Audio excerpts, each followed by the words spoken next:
Manny was an 11-year-old boy who lived with his parents in a quiet suburban neighborhood. One fateful night, while his parents were away attending a late-night party, a group of ruthless burglars targeted their home. Little did they know that Manny was inside, quietly doing his homework in his bedroom. As the night grew darker, Manny heard strange noises downstairs. He knew something was wrong. Fear gripped his heart as he peeked through the crack in his bedroom door and saw shadows moving across the walls. The burglars had entered the house, and Manny knew he had to act quickly to save himself. With adrenaline rushing through his veins, Manny thought on his feet.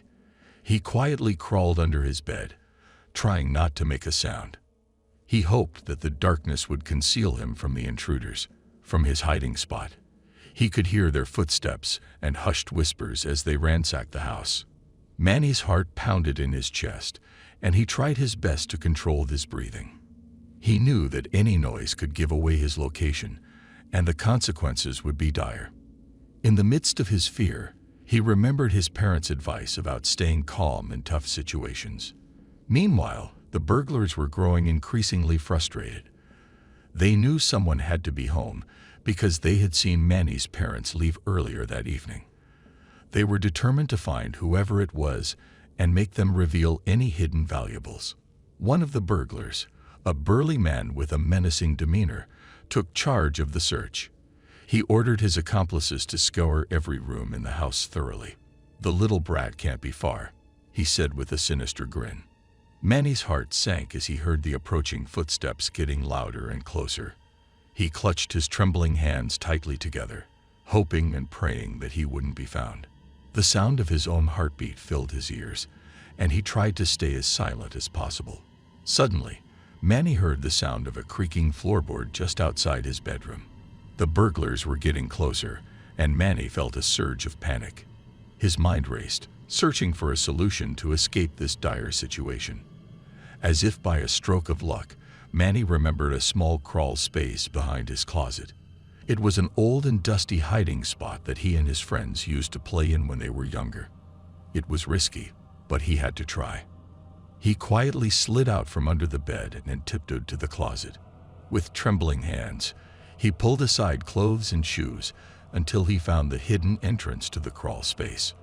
Praying that it was still accessible, he squeezed himself into the confined space just in time as the bedroom door creaked open. The burglars entered the room, their flashlights scanning the area. Manny held his breath, praying that they wouldn't notice the crawl space door.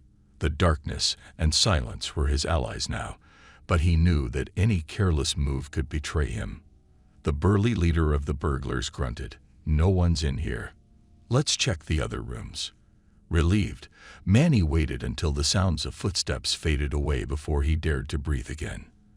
As the night wore on, Manny remained hidden in the crawl space, not daring to make a move. He couldn't risk leaving his hiding spot until he was sure the burglars had left for good. The minutes felt like hours, and he could still hear faint noises from downstairs. Finally, after what felt like an eternity, the noises ceased, and Manny cautiously crawled out of the crawl space. The house was silent once again, but Manny knew he couldn't let his guard down just yet. He had to be certain the burglars were gone. Taking slow and deliberate steps, Manny made his way to his parents' bedroom. From the window, he saw a van parked outside, and he watched as it slowly drove away, fading into the night. It was a sign that the burglars had finally left his home. Relief washed over Manny, and he felt a mixture of gratitude and sheer luck. He knew he had narrowly escaped a dangerous situation, and his heart went out to those who weren't as fortunate. With a newfound strength, Manny vowed to find a way to keep himself and his family safe in the future. With the danger seemingly past, Manny knew he had to act quickly. He reached for his phone, which he had left on his bedside table, and dialed emergency services. The police were dispatched to his location, and within minutes, they arrived at his house. Manny explained everything to the police, recounting the details of the burglary and how he had managed to hide and escape detection. The officers commended his bravery and quick thinking, reassuring him that he had done the right thing by staying hidden and calling for help. As the investigation unfolded, it became clear that the burglars were part of a notorious gang responsible for a string of break-ins in the area. Their arrest brought a sense of relief to the community, knowing that they would no longer pose a threat. In the aftermath of the incident, Manny's parents were informed of what had occurred. They rushed back home, overwhelmed with concern and relief upon seeing their son unharmed. They embraced him tightly, grateful for his safety. Manny's story spread through the neighborhood, becoming a cautionary tale of the importance of home security and community vigilance. The incident prompted discussions about strengthening security measures and organizing neighborhood watch programs to ensure everyone's safety. The experience had a profound impact on Manny. He realized the importance of being prepared and knowledgeable about emergency procedures. He attended self-defense classes, learned basic first aid skills, and actively participated in his community's efforts to prevent crime. Over time, Manny became a role model for other children in the neighborhood. He shared his story, urging them to stay alert, trust their instincts, and seek help in times of danger. He used his experience to empower others, turning a terrifying ordeal into an opportunity for growth and resilience. As the years passed, Manny's bravery and determination stayed with him. He grew up to become a successful advocate for community safety, dedicating his life to helping others protect themselves and their loved ones. His story served as an inspiration to many, reminding them that even in the darkest of nights, one can find strength and emerge stronger. And so, the tale of Manny, the young boy who faced the perils of being alone at night, became a testament to the power of courage, resourcefulness, and the resilience of the human spirit.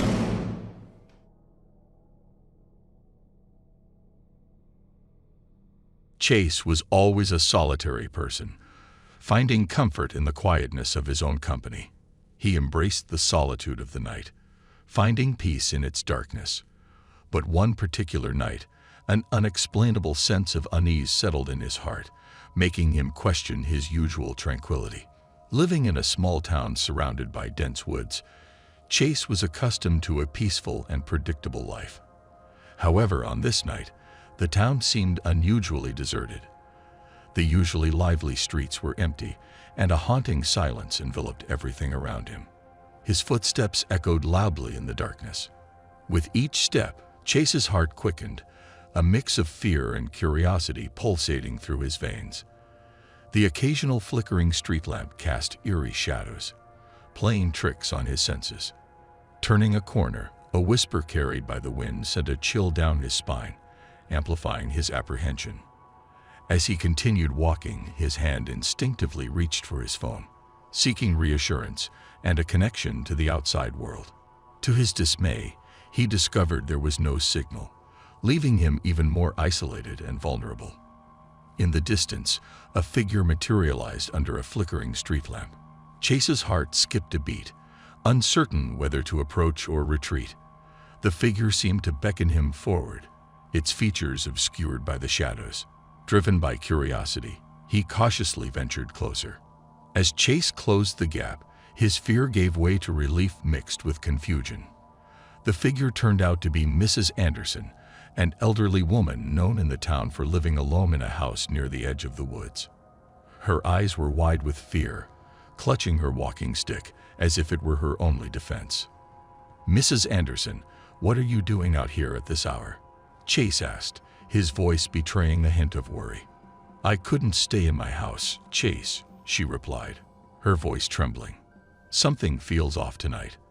I've been hearing strange noises, and I can't shake the feeling that someone or something is watching me." Chase's uneasiness grew deeper. If even Mrs. Anderson felt the same impending danger, then something truly unsettling must be happening. He couldn't leave her alone in her distress, so he made a decision. "Mrs. Anderson, come with me," Chase offered, extending his arm. "We can find safety together. I know a place where we can go." With reluctance, Mrs. Anderson took his arm, her frail fingers clutching tightly. They walked in silence, their footsteps resonating through the empty streets. The night seemed to grow darker with every passing minute, intensifying the sense of danger that hung in the air. Eventually, they reached an old abandoned church at the outskirts of town. Its weathered spire loomed ominously against the night sky. Chase cautiously pushed open the heavy wooden doors, leading them inside. The musty scent of aged books and decaying wood filled their nostrils.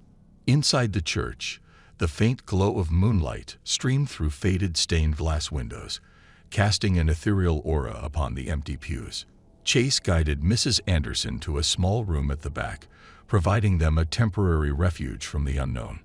Closing the door, they shut themselves away from the outside world and the lurking perils. As they settled into the room, Chase's mind raced with questions. What had caused the sudden emptiness of the town? What were the origin of the eerie whispers and Mrs. Anderson's fears? And most importantly, would they make it through the night unscathed? Little did Chase know that the night held far more secrets and dangers than he could have ever imagined. The hours ahead would test their resilience as they confronted the true nature of their solitude in the darkness. The hours ticked away, and Chase and Mrs. Anderson remained confined within the small room of the abandoned church. Time seemed to stretch infinitely as they listened intently to the echoes of their own breathing.